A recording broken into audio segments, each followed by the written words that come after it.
റഷ്യയുമായി ചർച്ചകൾക്ക് തയ്യാറാകണമെന്ന് Ukraine president Vladimir സെലൻസ്കിയോട് പ്രധാനമന്ത്രി നരേന്ദ്രമോദി ആവശ്യപ്പെട്ടു. സമാധാന ശ്രമങ്ങൾക്ക് നിർണായക പങ്കുവഹിക്കാൻ ഇന്ത്യ തയ്യാറാണെന്നും പ്രധാനമന്ത്രി നരേന്ദ്രമോദി വ്യക്തമാക്കി. അമേരിക്കയിലെ ന്യൂ ജേഴ്സിയിൽ നിന്ന് മധു കൊട്ടാരക്കര തത്സമയം ചേരുന്നു. ഗുഡ് മോർണിംഗ് മധു. ശരിക്കും ഒരു രാജ്യാന്തര തലത്തിൽ രൂപപ്പെട്ട ഒരു പ്രതിസന്ധി പരിഹരിക്കാൻ ഇന്ത്യക്ക് നിർണായകമായ പങ്ക് വഹിക്കാൻ കഴിയുമെന്ന സൂചനയാണ് പ്രധാനമന്ത്രി നൽകിയത്. വിവരങ്ങൾ.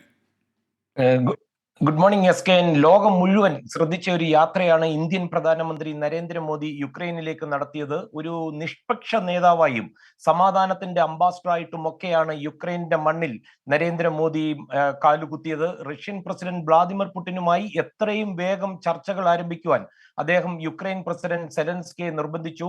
സമാധാനത്തിനുള്ള ശ്രമങ്ങൾ ആരംഭിക്കുകയാണെങ്കിൽ അതിനായി ഇന്ത്യ ഒരു നിർണായക പങ്ക് വഹിക്കുവാൻ തയ്യാറാണെന്നും മോദി പറഞ്ഞു. സമാധാനത്തിന്റെ സൂര്യൻ ഉദിക്കുന്നത് കാണുവാൻ എല്ലാവരും കാത്തിരിക്കുകയാണെന്നാണ് മോദി പറഞ്ഞത്.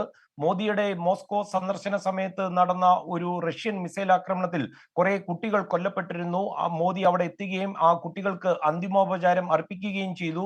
നേരത്തെ കീവിൽ OSS ഓഫ് പീസ് പാർക്കിൽ മഹാത്മാഗാന്ധിയുടെ പ്രതിമയുണ്ട്. ആ പ്രതിമയിൽ മോദി പുഷ്പാഞ്ജലി അർപ്പിച്ചിരുന്നു. ഗാന്ധിയുടെ ദർശനങ്ങൾ ദശലക്ഷങ്ങൾക്ക് പ്രതീക്ഷ നൽകുന്നതാണ്. മനുഷ്യരാശിക്ക് അദ്ദേഹം കാണിച്ചു തന്ന പാതയിലൂടെ സഞ്ചരിക്കുകയും വേണം എന്ന് മോദി പറയുകയും ചെയ്തു. മോദിയുടെ സന്ദർശനത്തെ ചരിത്രപരമെന്നാണ് യുക്രൈൻ പ്രസിഡന്റ് സെലൻസ്കി പറഞ്ഞത്.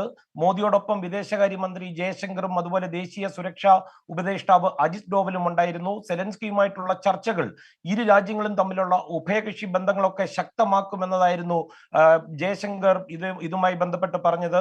എസ് കെന്നെ, ഈ മോസ്കോയിൽ മോദി എത്തിയത് അല്പം പരിഭവം ഉണ്ടാക്കിയായിരുന്നു സെലൻസ്കി നിശിതമായി അതിനെ വിമർശിക്കുകയും ചെയ്തിരുന്നു. പ്രത്യേകിച്ച് ആ സമയത്തായിരുന്നു റഷ്യയിലെ കുട്ടികളുടെ ആശുപത്രിയെ റഷ്യ മിസൈൽ ഉപയോഗിച്ച് തകർത്തത്. അന്ന് സെലൻസ്കി പറഞ്ഞത് ലോകത്തിന്റെ ഏറ്റവും വലിയ ജനാധിപത്യ രാഷ്ട്രത്തിന്റെ നേതാവ് ലോകത്തിലെ ഏറ്റവും വലിയ ഒരു കുറ്റവാളിയെ മോസ്കോയിൽ വെച്ച് അത്തരമൊരു ദിവസം ആലിംഗനം ചെയ്യുന്നത് കാണുമ്പോൾ വലിയ നിരാശ തോന്നുന്നു എന്നാണ്. എന്നാൽ ഇപ്പോൾ ആ നിരാശ മാറി എന്ന് നമുക്ക് പ്രതീക്ഷിക്കാം. S K.